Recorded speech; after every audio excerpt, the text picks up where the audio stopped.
शनिवार को राहुल गांधी गुजरात दौरे पर अहमदाबाद पहुंचे।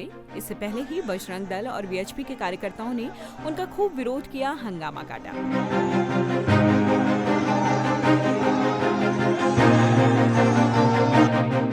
और फिर कांग्रेस कार्यकर्ताओं से मिले और एक बार फिर से अयोध्या जीत का उदाहरण देते हुए बीजेपी को इसी तरह गुजरात में हराने का ऐलान भी कर डाला।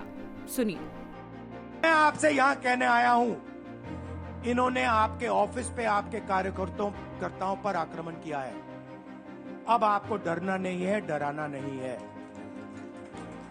इन्होंने हमारे ऑफिस पे धमकाकर, ऑफिस को तोड़कर हमें चैलेंज दिया है। चैलेंज क्या है?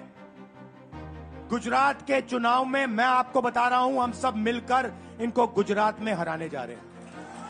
जो हमने कहा, और लिख के ले लो, कांग्रेस पार्टी की जो आत्मा है वो गुजरात के चुनाव में लड़ेगी और नरेंद्र मोदी और बीजेपी को गुजरात में जैसे हमने अयोध्या में हराया है, वैसे ही हम गुजरात में इनको हराने जा रहे हैं।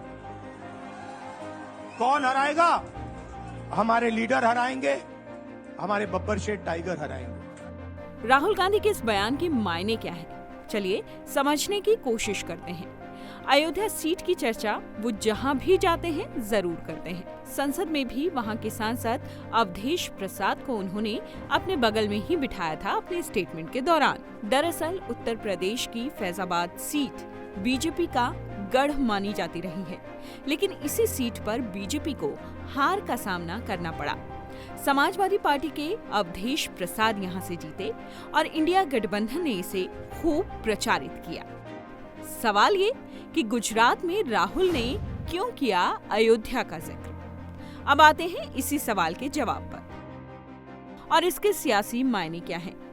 दरअसल काफी वक्त से गुजरात बीजेपी का गढ़ रहा है, ठीक उसी तरह जैसे अयोध्या कभी हुआ करती थी, और कांग्रेस इसे भेदने में कामयाब नहीं हो पाई।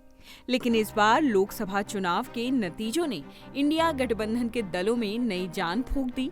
जिस तरह अयोध्या में बीजेपी का किला ढहा, ठीक उसी तरह कांग्रेस को उम्मीद है कि बीजेपी को गुजरात में भी हराया जा सकता है। हालांकि राहुल गांधी का ये दावा कितना सच होगा, ये देखने वाली बात होगी।